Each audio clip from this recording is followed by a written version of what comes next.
이번에 앞전 효과를 이용한 친환경 신재생 에너지 하베스팅 소자 개발 및 응용으로 프리URP를 진행한 과제 번호 D08번 발표자 김명준, 이건우, 정동긴, 홍경빈입니다. 발표 진행 순서로는 다음과 같습니다. 연구 목적, 연구 내용, 연구 결과, 발전 가능성과 고찰 순으로 발표할 것입니다. 저희 연구의 주제인 에너지 하베스팅은 자연적으로 발생되어 버려지는 에너지를 전기 에너지로 변환시켜 사용하는 것입니다. 대표적으로 네 종류의 에너지 하베스팅이 있는데 압력 진동에 의한 기의 에너지를 이용하는 압전 효과 에너지 하베스팅, 열 에너지를 이용하는 열전 효과 에너지 하베스팅, 광 에너지를 이용한 광전 효과 에너지 하베스팅, 전자기 에너지를 이용한 전자기 효과 에너지 하베스팅이 있습니다. 최근 환경 오염의 심각성과 친환경 에너지의 중요성이 강조되고 있고 소형 저전력 전자기구들이 늘어남에 따라 배터리가 필요 없는 에너지 하베스팅 시장이 점점 커지고 있습니다. 특히 에너지 의존도가 높은 우리나라에서 에너지를 자체 생산할 수 있다는 장점이 있습니다. 이 중에서도 앞전 효과는 실용화에 있어서 가장 높은 잠재력을 가지고 작은 진동을 전기 에너지로 변환하는 데 용이하며 에너지 변환 효율이 높은 장점이 있기 때문에 저희는 앞전 효과에 대해 연구하였습니다. 앞전 효과란 아까도 말했다시피 외부의 진동, 압력에 의한 기계적 에너지를 앞전 재료를 이용해서 전기 에너지로 바꾸어 사용하는 것입니다. 이때 앞전 재료는 압력이 가해지면 중심 비대칭적 결정 구조 때문에 붕극이 일어나서 전하를 발생시키는 물질로 정전압 효과와 정압전 효과와 역압전 효과를 가지는 물질입니다. 그림에서 보시는 것처럼 앞전 물질들은 양전하와 음전하가 균형을 이루고 있어서 정기적으로 중성을 띠고 있지만 양전하와 음전하가 중심 비대칭적이기 때문에 이걸 잡아당기거나 누르면 입자의 배열이 미세하게 바뀌고 이에 따라 한쪽은 플러스 한쪽은 마이너스 성향이 강해지면서 전하가 흐를 수 있는 상태가 됩니다. 다음 페이지. 저희가 사용한 앞전 물질은 ZNO입니다. ZNO는 흰색을 띠며 우르자이트 구조를 가지는 물질입니다. 우르자이트 구조는 육방 밀집 구조 두 개가 겹쳐진 모양으로 앞전 붕극을 형성할 수 있는 분자 구조입니다. 이런 구조 덕분에 ZNO는 C축 성장이 유리하고 C축으로 성장할수록 효율이 좋다는 성질이 있습니다. ZNO의 장점으로는 극성 표면이 안정해서 구조적으로 다양하고 인체에 무해하며 나노 구조에 의해 여러 물성이 강화돼서 변형이 적고 다양한 기판 위에서 쉽게 활성할 수 있다는 장점이 있습니다. 또한 단점으로는 출력 전압이 낮고 스크린 효과가 존재한다는 단점이 있습니다. 앞전 나노 발전기는 나노 수준의 크기의 나노 구조체 앞전 물질을 이용해서 기계적 에너지를 전기 에너지로 발전시켜주는 기기로 앞전 물질과 두 개의 전극으로 구성되어 있습니다. 앞전 나노 발전기는 전선이나 배터리 없이도 에너지를 공급할 수 있어서 웨어러블 기기나 심장 확동기 등 생체 의료 기기의 에너지원으로 사용되기 적합합니다. 저희는 많은 앞전 물질들 중 ZNO 나노시트를 사용했는데 그 이유는 ZNO는 쉽게 합성이 가능하고 인체에 무해하며 나노시트는 나노로드보다 튼튼하고 변형에 강하며 출력값이 더 높다는 장점이 있기 때문입니다. 그래서 저희는 누른의 힘을 전기 에너지로 변환시키는 앞전 효과와 추가적인 배터리 사용이 없는 다체 구동 가능한 나노 발전기를 연구하였습니다. 앞전 물질들 중 ZNO를 나노시트로 성장시켜 재료의 특성, 문제점, 활용 방안을 탐구하였습니다. 또한 정기적 효율 증진과 상용화를 위한 연구를 본 프리URP에서 진행하였습니다. 이어서 본 연구의 내용에 관하여 발표하겠습니다. 본 연구에서는 우르자이트 구조의 ZNO를 사용하였습니다. 앞서 말씀드렸다시피 우르자이트 구조의 ZNO는 중심에 대해 대칭이 아니면서 규칙적으로 결된 결정성을 나타내므로 압력에 의해 모양이 변형되었을 때 결정 내 쌍극자 모멘트의 합이 0이 아니므로 앞정 물질로 사용될 수 있습니다. 이러한 우르자이트 구조의 ZNO는 반도체성, 투명성, 생체 적합성의 특성을 가지고 있어 최근 웨어러블 기기에 응용되는 등 PENG에 적합한 소재로서 개발되고 있습니다. 본 연구에서는 웨인 및 ZNO 나노시트 성장에 필요한 ZN의 농도와 성장 시간에 달리하여 다음과 같은 세 가지의 케이스를 나누어 PENG를 제작하였고, 각각의 케이스에 따른 PENG의 평가를 진행하고자 하였습니다. 이때 ZNO 나노시트의 성장을 도울 HMT, 계면 활성제는 사용되는 ZNO의 농도와 같은 농도로 사용하였고, 교반 속도는 85rpm으로 설정하였습니다. 보이시는 왼쪽 사진은 ZNO 나노시트의 성장 전 모습, 오른쪽 사진은 성장 후의 모습을 나타냅니다.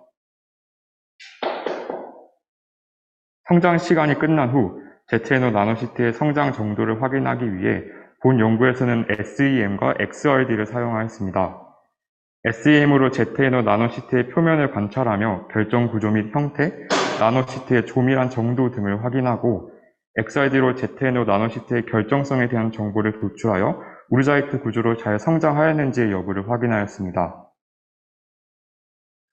다음으로는 성장한 ZNO 나노시트를 기반으로 PENG 제작을 마무리하였습니다. 출력 전력을 생산하는 ZNO 나노시트의 크기는 가로, 세로 2cm로 제한하였고, 상하부 전극으로 각각 금, 알루미늄 막을 접착한 뒤 여백 면적의 전선을 연결하였습니다. 마지막으로 제작된 세 가지 케이스의 PENG를 테스트하였습니다. 이 과정에서 PENG의 물리적인 힘을 지속적으로 가할 수 있는 가진기, 이 가진기의 유압 진동수와 압력의 크기 등을 조절하는 펑션 제너레이터, 그리고 PENG와 연결되어 출력되는 값을 나타내는 일렉트로미터를 사용하였습니다. 확인한 PENG 특성은 다음 네 가지인데요. 우선 시간에 따른 전류 밀도를 측정하여 그 크기와 DC 전류의 여부 등을 알아보았고, 저항 값에 따른 출력 전력 밀도를 측정하였습니다. 다음으로는 가진기가 가하는 힘의 크기를 조절하여 힘의 크기 변화에 따른 전류 밀도 변화의 경향성을 알아보았고, 마지막으로 시간에 따른 PENG의 출력 값을 통해 실제로 상용화될 수 있는 PENG의 내구성을 갖추고 있는지 확인하였습니다.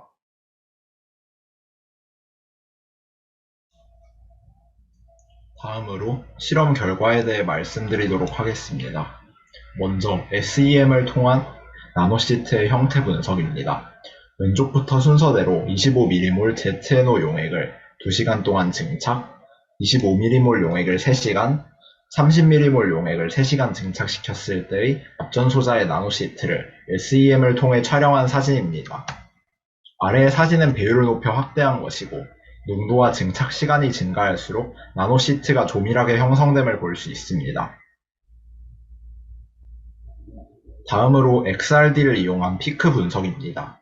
그래프를 확인해보면 100, 002, 101에서 셋 다 정확히 피크가 일치함을 통해 ZNO가 성공적으로 증착되었음을 확인할 수 있습니다.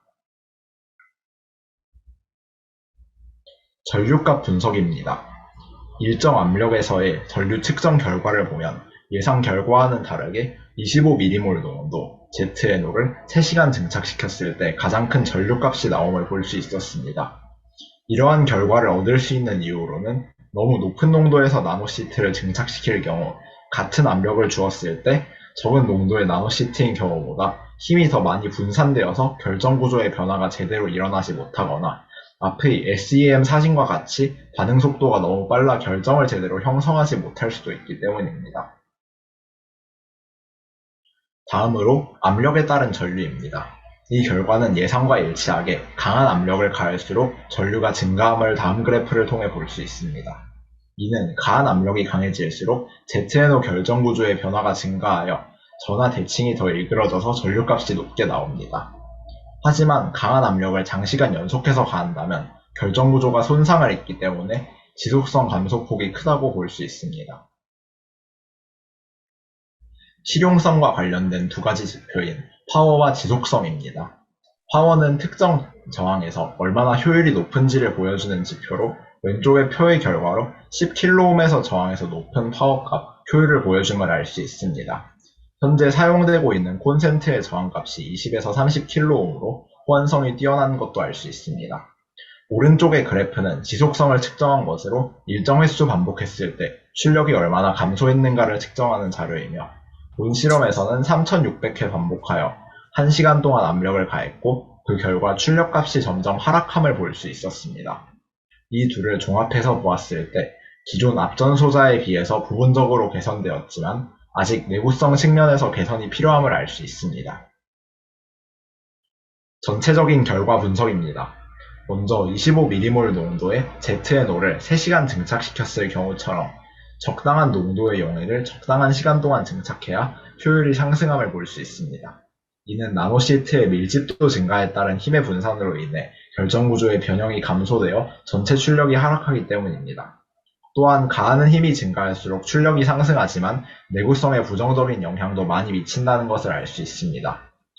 마지막으로 상용화된 콘센트 저항값과 유사한 값에서 높은 출력을 가진다는 점을 장점으로 볼 수 있지만 아직 지속성 측면에서 조금 더 개선이 필요하다는 것을 알 수 있습니다. 연구의 발전 가능성과 분석에 대해서 발표를 진행하도록 하겠습니다. 먼저 실험의 결과에서 조금 더 깊게 들어가서 분석을 해보았습니다. 실험의 결과에서 더 많은 시간 동안 ZNO를 자라게 하였을 때는 전류값이 비례하였지만 농도에는 비례하지 않은 점을 분석해 보았습니다. 선행 연구들과 SEM 사진을 토대로 이를 분석해 보면 농도가 과도하게 많은 경우는 반응 속도가 지나치게 증가하여 충분히 결정성을 갖추는 것이 불가능하였고, 또한 농도가 적은 경우는 오히려 기판에 빈 공간이 발생하게 된다는 것을 알 수 있었습니다. 이를 토대로 현재 실험 결과로는 3시간 0.025몰에서 가장 최적의 형성 조건임을 알 수 있었고, 더 나아가 단위를 더 적은 간격으로 나누어 실험을 진행한다면 더 정확한 최적의 형성 조건을 찾을 수 있을 것이라 생각합니다. 그리고 앞전 나노 제너레이터의 출력값을 향상시키는 방안으로는 원래는 금을 증착시킨 판 대신 팔라듐을 증착하여 쇼트키 컨택을 향상시키는 것이 있습니다. 그 이유로는 금은 5.1의 일함수를 가지지만 팔라듐은 5.2에서 5.6의 일함수를 가집니다. 실제로 팔라듐 코팅 공정도 쓰이고 있어 현실 가능성이 높습니다.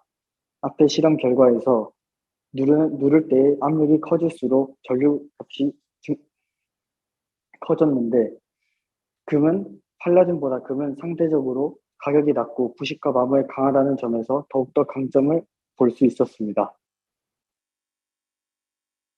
마지막으로 앞전 나노 제너레이터의 시장 전망과 동향입니다.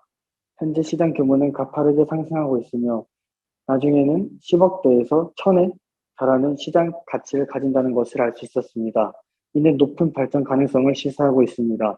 그리고 단순히 에너지 하베스팅에만 국한된 것이 아니고 전원이 필요 없는 인공 피부에 활용될 수 있는 것처럼 여러 분야에서 활용 가능성 또한 높다는 것을 알 수 있었습니다. 이상으로 발표를 마치겠습니다. 발표를 경청해 주셔서 감사합니다. 소감 한 말씀씩 얘기를 해주시면 될 텐데요. 학생분들께서 학교와 이름을 먼저 말해주시고 아쉬웠던 점이나 고마웠던 점, 느낀 점 같은 본인의 소감을 순서대로 간단하게 말씀해 주시면 되겠습니다. 네, 저는 경북과고등학교 이건우 학생이고요. 이번에 연구를 진행하면서 생소했던 앞전 물질이나 앞전 효과에 대해서 공부할 수 있었고, XRD, SEM 같은 그 기기들을 사용하는 이유, 원리에 대해서도 알게 되었고, 또 연구를 진행하면서 연구의 전체적인 흐름과 방법을 경험하면서 연구를 어떻게 진행해야 하는지도 감을 잡을 수 있었고, 현재 학교에서 진행하고 있는 다른 연구에서도 좀 더 구체적인 계획과 방향을 잡을 수 있었습니다. 이번에 코로나 때문에 직접 가서 하루 하긴 했지만 오래 가 있지 못한 게 좀 아쉬웠습니다. 네, 저는 D08 과제에 참여하게 된 강원과학고등학교 홍경빈입니다. 우선 에너지 하베스팅에 대해서 이전에 사전 공부를 했음에도 불구하고 처음 보는 이 과제의 제목에 대해서 좀 생소함과 어려움을 느껴서 좀 걱정이 많았었는데 사전 연구 과제를 하면서 점점 이 앞전 효과 에너지 하베스팅 그리고 ZNO에 대해 알아가면서 수준 높은 연구를 준비하는 과정을 거쳤습니다. 그래서 학교에서는 사용하지 못하는 전문적인 장비들도 직접 다뤄볼 수 있었고 이러한 연구 과정 그리고 연구를 상대방에게 소개하는 그런 발표를 준비하면서 아까 그 이건우 학생이 말씀하신 것처럼 저도 이제 학교에서 진행하는 어떤 연구나 아니면 연구를 중심으로 하는 수행평가에서 이번의 경험을 잘 녹여낼 수 있을 것 같아서 굉장히 뿌듯했습니다. 이상입니다. D08 과제 김영준입니다. 전 앞전 소자에 대해 어릴 때 궁금증을 가지고 있었는데 이 연구 주제 제목을 보고 끌려가지고 연구에 참여하게 되었는데 연구에서 전문적인 실험 장비들도 다뤄볼 수 있었고 연구자가 직접 취하는 태도를 가지면서 연구에 참석할 수 있어서 좋은 경험이 되었던 것 같습니다. 감사합니다. 208 과제에 참여하게 된 정몽균입니다. 처음에 되게 과제부터 받고 할 때 막막하고 어려운 점이 있었는데 조교님들도 잘 도와주시고 저희 팀원들도 정말 저를 잘 도와줘서 연구를 성공적으로 끝마칠 수 있었던 것 같습니다. 정말 좋은 경험이 된 것 같아서 뿌듯하고 절대 잊어먹지 않는 경험이 될 것 같습니다. 그리고 이번 연구를 통해서 배운 여러 실험 장비들 사용법과 연구 진행 방법이 저에게는 큰 도움이 될 것 같습니다. 이상입니다. 네, 안녕하세요. 저는 D08 조교 디지스 석사과정 김정은입니다. 우선 생소한 분야를 학생들한테 소개해준다는 점이 너무 좋았고요. 그리고 학생들 또한 잘 따라줘서 너무 고마웠습니다. 또한 그리고 온라인 미팅으로 한계가 있다 보니 좀 직접 보여주고 싶었는데 이번에 좀 잘 돼가지고 친구들 모두 와가지고 리서치 데이를 통해서 이제 직접 실험도 하고 그리고 소자를 만들면서 이런 분야도 있고 이렇게 활용된다는 점을 보여줄 수 있어서 뜻깊은 시간이었던 것 같습니다.